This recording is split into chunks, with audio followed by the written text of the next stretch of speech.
Assalamualaikum warahmatullahi wabarakatuh. Kembali lagi kawan di Legenda Catur Dunia. Masih dari turnamen BL Chess Festival 2023. Tadi kita sudah melihat permainan Iren Kharisma Sukandar yang berlaga di event ini kawan. Tapi Iren bertanding di kategori Open kawan, dan masuk ke kelas Master di Master Turnamen. Posisi Iren berada di posisi ke-22 dengan 2 kali kemenangan, 1 kali remis, dan 1 kali kalah. Gamenya tadi sudah kita ulas 2 game. Kita akan mengulas di turnamen tertutup kawan, yaitu dari kelas Grandmaster Triathlon, di mana beberapa gamenya sudah kita ulas dalam permainan rapid ataupun permainan catur 960 kemarin lusa kawan. Kali ini saya ambil dari permainannya Vincent Kemmer. Sampai permainan klasik babak ketiga, Vincent Kemmer ini mengumpulkan 17 poin. Bersama dengan David Navara memimpin turnamen tertutup ini kawan, dari 8 Grandmaster yang ikut di turnamen tertutup.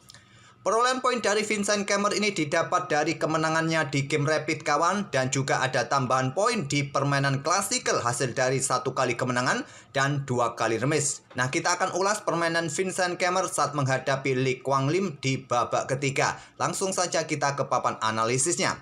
Permainan ini sangat menarik kawan. Diawali Vincent Kemmer dengan pembukaan reti opening dan berlanjut bertransposisi ke permainan King's Indian Attack variasi Fiacento dari Li Guanglim kawan.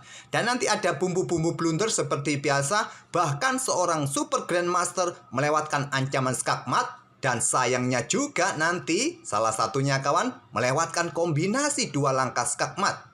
Bayangkan kawan, dalam kontrol waktu yang masih sangat banyak kawan, Vincent Kemmer melewatkan kombinasi 2 langkah skakmat. Oke, kita lanjut ke langkah berikutnya. Dan di posisi ini kebanyakan hitam melangkah kuda F6 agar bisa segera rokade, atau pion C6 untuk perkuat rantai pion kawan. Inilah yang dipilih oleh Li Guanglim. Kalau kalian memilih jalur utama dengan kuda F6, di sini akan dibalas rokade, kemudian putih akan melakukan serangan dengan pion C4, menantang pertukaran pion. Ditolak dengan pion C6 kawan, perkuat posisi pion pusat, dan putih akan mendahului pertukaran langsung. Diambil balik, baru kuda C3, hitam membalas dengan langkah kuda ke petak C6 kawan. Atau mungkin kalau Stockfish menyarankan kuda ke E4 juga bagus, atau pion H6. Tapi kebanyakan kuda C6 terlebih dahulu. Dan di sini putih akan balas dengan kuda ke petak E5 menantang pertukaran yang biasa ditolak dengan pion E6 kawan. Dan putih mendahului pertukaran kuda di sini. Diambil balik menggunakan pion, atau tadi kawan tidak melakukan pertukaran di sini, bisa melanjutkan dengan gajah G5 pin kuda juga, tapi yang paling banyak memang adalah pertukaran ataupun dengan pion E3 kawan. Oke, kembali lagi ke langkah aslinya, tak perlu perpanjang jalur utamanya. Mungkin kalian juga perlu improvisasi dengan jalur-jalur yang lain seperti Li Guanglim ini kawan dengan pion C6.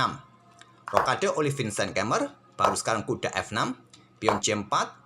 Sedikit sama kawan, idenya cuma urutan berbeda, tentu konsekuensi ataupun alternatif lainnya juga bisa berbeda kawan. Akhirnya didahului oleh Li Guanglim dengan pion D pukul pion C4. Sekarang pion A4, hentikan laju pion B5 kawan sebelum coba untuk rebut kembali pion hitam ini. Di sini kuda E4 untuk buka akses gajah kawan, untuk tekan pion ini, atau kuda ini punya ide lompat ke petak D6, jaga pionnya nanti, juga awasi petak C3 dari aktivitas kuda berkembang ke petak C3 kawan. Dan di sini kuda C3 menantang pertukaran. Diterima langsung kawan. Kalau kalian ingin lompat ke petak D6 tetap menjaga pion ini, langkah ini juga bagus, tapi Li Guanglim langsung memilih pertukaran. Kuda pukul kuda C3, diambil balik oleh pion B. Li Guanglim akhirnya rokade di langkah ke-9.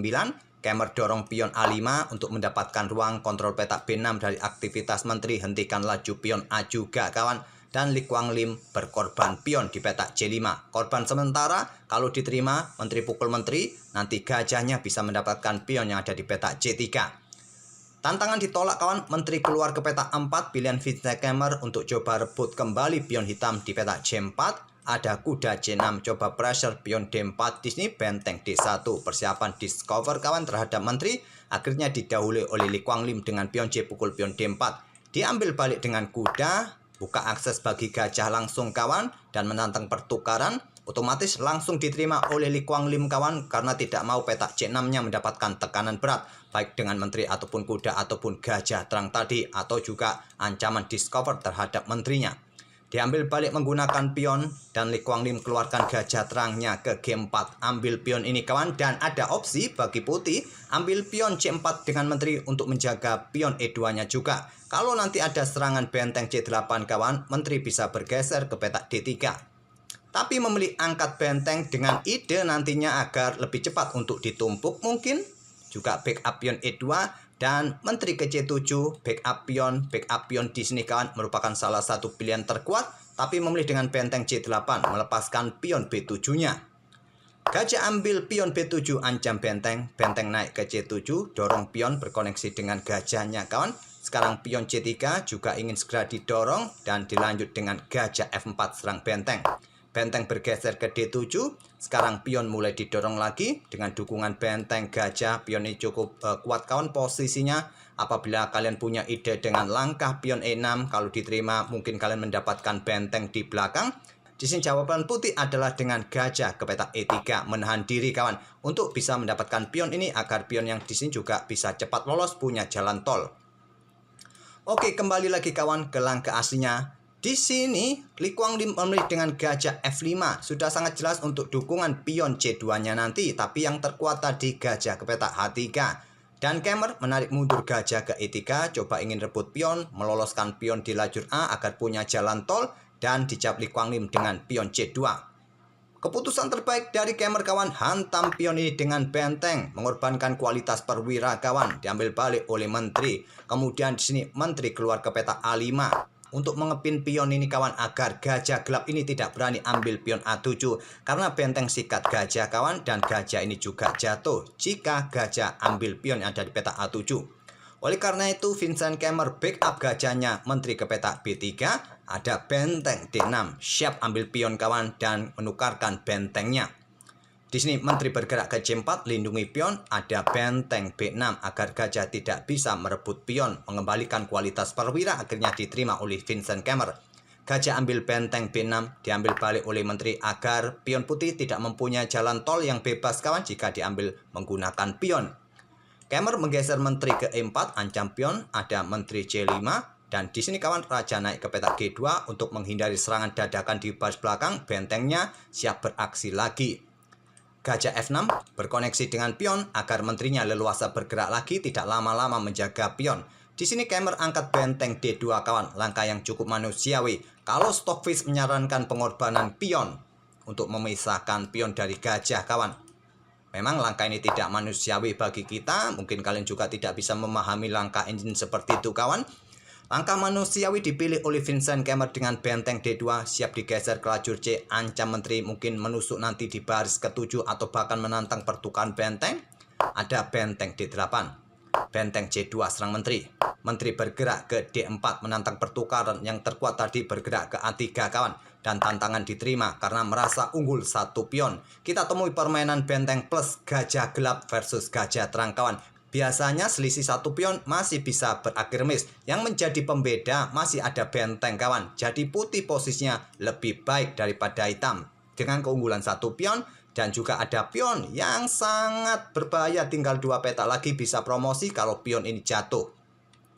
Permainan berlanjut dengan pion E4, perkuat posisi pion pusatnya kawan, ditantang dengan pion E6. Ada benteng C4 terlebih dahulu, di sini gajah bergerak ke E5 dan akhirnya didahului pertukaran dengan pion dipukul pion E6, diambil balik oleh pion F, selanjutnya gantian pion F4, ada benteng D2 skak terlebih dahulu, raja F3, gajah bergeser ke D4, berikan dukungan bagi benteng melakukan ancaman, mungkin nanti diikuti dengan pion didorong maju kawan, bisa ancaman skakmat. Pion didorong untuk memberikan ruang dan juga menutup atau blokade semua akses gajah kawan, dan menghentikan laju pion ini agar tidak bergerak ke petak gelap kawan. Nanti bisa direbut dengan gajah ataupun benteng. Gajah G1 coba rebut pion di sini kawan. Ada gajah C8 rebut pion yang di sini, dan benteng yang ambil pion H2. Gajah ambil pion E6 skak, raja bergeser ke F8. Benteng C7 coba tekan pion di sini, tekan pion yang di sini kawan. Di sini raja bergeser ke E8, benteng bergeser ke lajur B. Di sini raja bergeser ke D8, coba kejar benteng. Gajah bergerak ke G8, coba rebut pion, didorong maju langsung kawan ke H5. Ada gajah F7, coba rebut pion, benteng hitam skak terlebih dahulu kawan, raja bergeser, skak lagi, raja bergeser. skak lagi, raja bergeser. Di sini kawan, skak lagi mungkin kalian pilih, tapi memilih dengan langkah benteng D3. Coba rebut pion yang di sini, gajah ambil pion G6, benteng ambil pion G3, ternyata langkah kesalahan. Kenapa langkah kesalahan kawan? Karena pada posisi ini ada skak mat 2 langkah kawan. Pilihan terbaiknya adalah melakukan skak terlebih dahulu, yang mendapatkan tempo, nanti bergerak lagi, tapi juga percuma, posisi putih sudah dalam posisi yang sangat bagus kawan.